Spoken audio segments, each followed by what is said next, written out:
അപ്പോൾ കുട്ടികളോട് എന്താക്കണം? കുട്ടികൾക്ക് പറഞ്ഞു കൊടുക്കണം, പഠിപ്പിക്കണം. കുട്ടികളെ നന്നാക്കേണ്ടത് രക്ഷിതാക്കളാണ്. ഇല്ലെങ്കിൽ കുട്ടികളൊക്കെ നല്ല കുട്ടികളാണ്, പക്ഷെ കുട്ടികളെ ഇറപ്പാക്കുന്ന ആരാണ്? രക്ഷിതാക്കളാണ്, അവരുടെ മാതാപിതാക്കളാണ്. അവർക്ക് വഴി മോശാക്കി കൊടുക്കുന്നത്. ഇവിടെ വന്ന ഒരൊറ്റ രക്ഷിതാവും മക്കളെ വഴികേടിലാക്കരുത്, മക്കളെ മോശത്തിലേക്ക് തള്ളിവിടരുത്, മക്കളെ നാശത്തിലേക്ക് തള്ളിവിടരുത്. അല്ലേ? ചില മക്കള് തലയിലൊക്കെ നോക്കിയാൽ പേടിയാവും, കാടിളക്കി വരുന്ന മാതിരിയാണ്. ആ മുടിയൊക്കെ ഒന്ന് നീട്ടിയിട്ട് രക്ഷിതാക്കളൊക്കെ ശ്രദ്ധിക്കണം. മുടി അങ്ങനെ പല സ്ഥലത്തും പല വലുപ്പത്തിലും വെട്ടല് ഇസ്ലാം എതിർത്തതാണ്, തെറ്റാണ്, ഹറാമാണ്. പഴയ ഭാഷയിൽ ക്രോപ്പ് ചെയ്യാന്നറിയും. ഇപ്പൊ ആ പേരൊക്കെ പോയിന്, ഇപ്പൊ വേറെന്തൊക്കെ ആണ്. എന്നാലും നമ്മള് വയലറിന് നമ്മളെ തലയൊക്കെ നോക്കിയാലും മുടിയപ്പം അങ്ങനെ തന്നെ ആയിരിക്കും ഉണ്ടാവുക. കാരണം ബാർബറ പരിപാടി എന്താ? അങ്ങനെ വെട്ടിക്കൊടുക്കല. എന്നാൽ മൂപ്പർക്ക് 2 ആഴ്ച കൊണ്ട് എന്താക്കാൻ പറ്റുള്ളൂ? ഇയാള് മുന്നിൽ നീണ്ടു തന്നെ വരുള്ളൂ. പിന്നെ ഇയാൾ എന്താക്കും? പണ്ടത്തെ ഐസ്ക്രീം തോണ്ടണായിരിക്കാം, അടിനിങ്ങനെ തോണ്ടുന്നു. നമ്മൾ വിചാരിക്കുന്നത് എന്താ, നല്ലോണം തോണ്ടിക്കൂടെ? ഞാനൊക്കെ പണ്ട് വിചാരിച്ച ആ പാത്രത്തിൽ ഇല്ലേറ്റാന്നാ. ഐസ്ക്രീം ഇപ്പൊ കാണാനില്ല, പുതിയ തലമുറക്ക് അതും അറിയില്ല.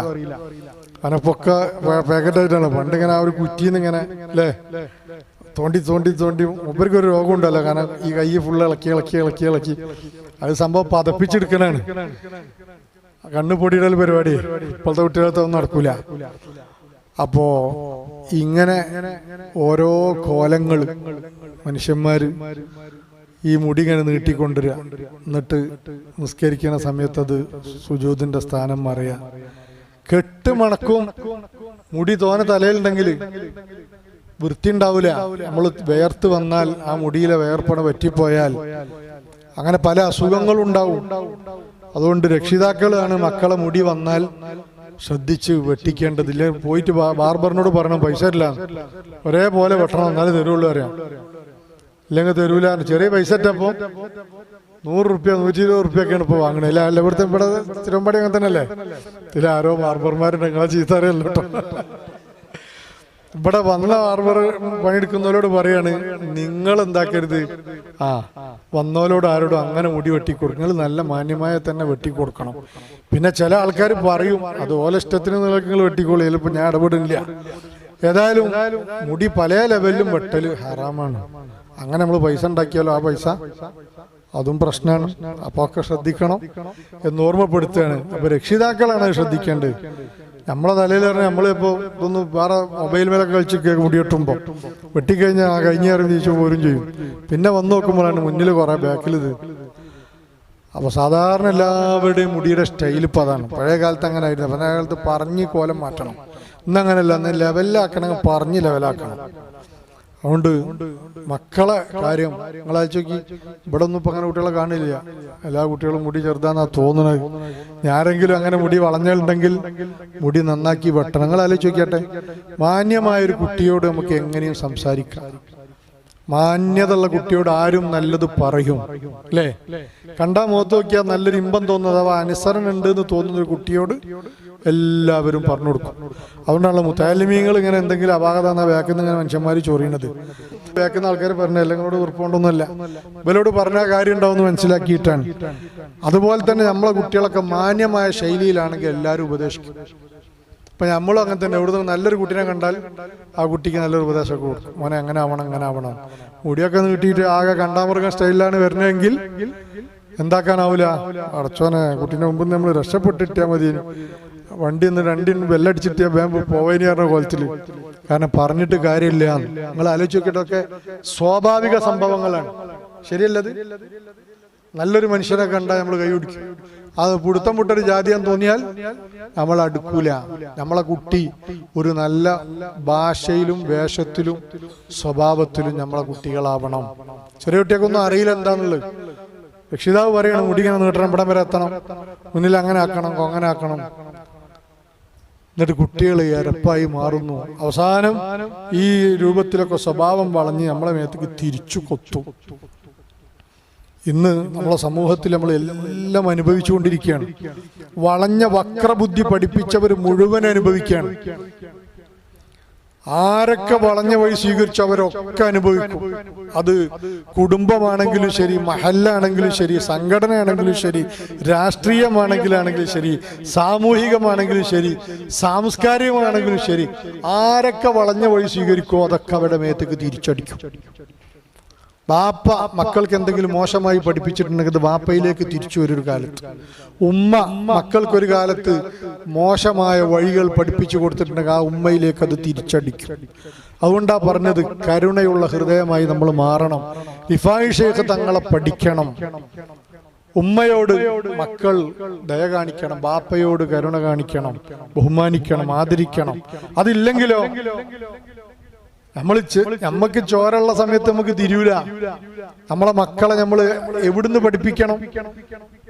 പേരക്കുട്ടികളെ വലിയുപ്പയെയും വലിയുമ്മയെയും ആദരിപ്പിച്ചു പഠിപ്പിക്കണം. വല്യാപ്പനും വല്യമ്മനും ചുളിവില് വല്ല തടി തപ്പാൻ പഠിപ്പിക്കാരോ അപ്പ? ഏയ് വല്യാപ്പ കാണണ്ട, ഈ ബാക്ക് കൂടെ മുങ്ങിക്കളറിയാ. വല്യമ്മ കാണണ്ട, ഈ ഒളിപ്പിച്ചിട്ട് കൊണ്ടിരുന്ന് പറയാ. അല്ലെങ്കിൽ വല്യമ്മ പറഞ്ഞ കൊടുത്താളെ മറുപടി അറിയാം. അല്ല വല്യപ്പനോട് ഇങ്ങനെ പറഞ്ഞാളെന്ന് പറയാം. അതേപോലെ തന്നെ നേരെ മറ്റൊരു ഭാഗമുണ്ട്. ഭാര്യ ഭർത്താവിന്റെ വാപ്പയെയും ഉമ്മയെയും ധിക്കരിക്കുക. ഭർത്താക്കന്മാര് പിന്നെ ഭാര്യമാരമ്മനും ബാപ്പനും ധിക്കരിക്കൽ വളരെ കുറവാണ്. കാരണം ആണുങ്ങൾ പിന്നെ ധിക്കാര വിഷയങ്ങൾ വല്ലാതെ ഉണ്ടാവില്ലല്ലോ. പലപ്പോഴും അനുഭവിക്കാറുള്ളത് മരുമക്കളെ കൊണ്ട് ഭർത്താവിന്റെ കുടുംബം അനുഭവിക്കുന്ന വേദനകളും യാതനകളും, അച്ചടക്ക ലംഘനങ്ങൾ. മരുമകൾ അമ്മായിയുമ്മയെയും അമ്മോശനെയും അതല്ലെങ്കിൽ നാത്തൂന്മാരെയും, അത് നാത്തൂന്മാരെന്ന് പറഞ്ഞാല് നമ്മളെ കുട്ടികളുടെ അമ്മായികളൊക്കെ, അമ്മായിമാരൊക്കെ, വാപ്പന്റെ പങ്ങന്മാരൊക്കെ വളച്ചൊടിച്ചു പഠിപ്പിച്ചാൽ ഒരു കാലത്ത് അത് തിരിച്ചടിക്കും. അങ്ങനെ വളച്ചൊടിച്ചവർക്ക് മുഴുവനും തിരിച്ചു കിട്ടിയ ചരിത്രം തന്നെയാണുള്ളത്. തിരിച്ചടിക്കാന്ന് പറഞ്ഞാൽ പുറംകാല് കൊണ്ടാണ് പണ്ട് കൊടുത്തതെങ്കിൽ കാൽപാദ കൊണ്ട് തിരിച്ചടിക്കുക അടി. അത് താങ്ങാൻ കഴിയൂല നമുക്ക്, അല്ലേ? ഇങ്ങനെ അടിക്കാൻ സുഖാണ്, പക്ഷെ ഇങ്ങനെ അടിച്ചാലോ അടിച്ചമർത്തപ്പെട്ടു പോകും. അള്ളാഹു നമ്മളെ കാത്ത് രക്ഷിക്കുമാറാവട്ടെ. അതുകൊണ്ട് ബഹുമാനിക്കേണ്ടവരൊക്കെ ബഹുമാനിച്ചു പഠിപ്പിക്കണം, സ്നേഹിക്കേണ്ടവരെ സ്നേഹിച്ചു പഠിപ്പിക്കണം, ദയ കൊടുക്കേണ്ടവർക്ക് ദയ കൊടുക്കണം, അനുസരിക്കേണ്ടവരുടെ മുന്നിൽ അനുസരിച്ച് തന്നെ പഠിക്കണം. ഇല്ലെങ്കിൽ നമുക്ക് ഭാവി ഉണ്ടാവില്ല. നമ്മളെ നാട്ടിൽ പലതും അങ്ങനെ കാണുകയാണ്. നമ്മൾ എല്ലാ നിലയിലും കാണുന്നുണ്ട്. രാഷ്ട്രീയപരമായിട്ടും സംഘടനാപരമായും മറ്റുള്ള പല നിലക്കും നമ്മൾ നാട്ടിൽ നിന്ന് കണ്ടുകൊണ്ടിരിക്കുകയാണ്. പഴയ കാലത്ത് കല്ലെറിയാൻ പഠിപ്പിച്ചവരുടെ മേത്തേക്ക് ഇന്ന് തിരിച്ച് കല്ലല്ല വീണുകൊണ്ടിരിക്കുന്നത്, ഭൂമി പോലും ഉരുണ്ട് മറിഞ്ഞ് മേത്തേക്ക് ഇങ്ങനെ അനുഭവിച്ചു കൊണ്ടിരിക്കുക. പറയാൻ വയ്യ. കാരണം പണ്ട് പഠിപ്പിച്ചു വിളിക്കടാ കൂക്ക്, വിളിച്ചടോ തോന്നിയാസം, പണ്ഡിതനെന്നില്ല, തങ്ങളെന്നില്ല, നേതാവെന്നില്ല, ഉസ്താദില്ല, വിളിച്ചു കൂക്കി വിളിപ്പിച്ചു, ഒരുപാട് വിളിപ്പിച്ചു. ഇന്നിപ്പോ സ്വന്തം ഉസ്താദിന്റെ നേരെ, അതല്ലെങ്കിൽ സ്വന്തം നേതാവിന്റെ നേരെ, സ്വന്തം തങ്ങളെ നേർക്ക് ചീത്ത വിളിക്കുന്ന കാലഘട്ടം നമ്മളിന്ന് ഭൂമി ലോകത്ത് വേദനയോടെ കണ്ടുകൊണ്ടിരിക്കുന്നു. അതുകൊണ്ട് ഇതും പുതിയ സമുദായത്തിന് നല്ല പാഠങ്ങൾ ഇതിലുണ്ട്. അതുകൊണ്ട് ആരെയും വക്കുപൊട്ടിയ റൂട്ടിലൂടെ ചലിപ്പിക്കാൻ ആരും ശ്രമിക്കരുത്. എന്ന് പറഞ്ഞാൽ ആരും ശ്രമിക്കരുത്. മഹല്ല് പ്രസിഡന്റ്, പുതിയ വരാനിരിക്കുന്ന പ്രസിഡന്റിന് അയാളങ്ങനെ ഇവിടെ കയറി വന്നാൽ നമുക്ക് ആ സ്ഥാനം പോകുന്നു വിചാരിച്ചിട്ട് പുതിയ വരാൻ പോകുന്ന പ്രസിഡന്റിനെ വഷളാക്കാൻ തീരുമാനിച്ചാൽ തിരിച്ച് ഈ പ്രസിഡന്റ് തന്നെ അതിനേക്കാളും വലുത് അനുഭവിക്കേണ്ടി വരും. അതുകൊണ്ട് ഞാൻ വ്യക്തമായി പറഞ്ഞിട്ടില്ല, ഒക്കെ അങ്ങനെ ഒരു പുകപടലം സ്റ്റൈലിൽ ഇങ്ങനെ പറഞ്ഞതാണ്. സ്വന്തം ജീവിതത്തിലേക്കൊന്ന് മാറ്റിമറിച്ച് സ്വന്തം സംസ്കാരത്തിലേക്ക് കൊണ്ടുവന്നാൽ ഓക്കെ. ആഖിർ സമാനാണ്. പലതും പേടിച്ചു മുണ്ടൂല. മരുമകൾ കാട്ടിക്കൂട്ടുമ്പോൾ ബാക്കിയുള്ളവര് തൽക്കാലം എന്തെങ്കിലും ആയിക്കോട്ടെ എന്ന് വിചാരിച്ചു മിണ്ടാതെ നിൽക്കുന്നതാണ് ഏറ്റവും വലിയ അപകടം. പറയേണ്ടവരോട് പണ്ട് കാലത്ത് പറയേണ്ടവർ പറഞ്ഞിരുന്നു. അതുകൊണ്ട് മിഡിൽ കാലഘട്ട പ്രശ്നമില്ലാതെ ഒത്തുപോയി. പുതിയ കാലഘട്ടത്തിന്റെ മക്കൾ എന്തെങ്കിലും ആയിക്കോട്ടെ, എന്തെങ്കിലും കാട്ടിക്കോട്ടെ, നമ്മളങ്ങോട്ട് നോക്കണ്ടെന്ന് പറഞ്ഞതിന്റെ പേരിൽ, അച്ചടക്കം കൊടുക്കേണ്ടവർ കൊടുക്കാത്തതിന്റെ പേരിൽ ഇന്ന് സമുദായം, കുടുംബം, സാമൂഹികം, സാംസ്കാരിക മേഖലകളൊക്കെ വളരെയേറെ വഷളായിക്കൊണ്ടിരിക്കുന്നു.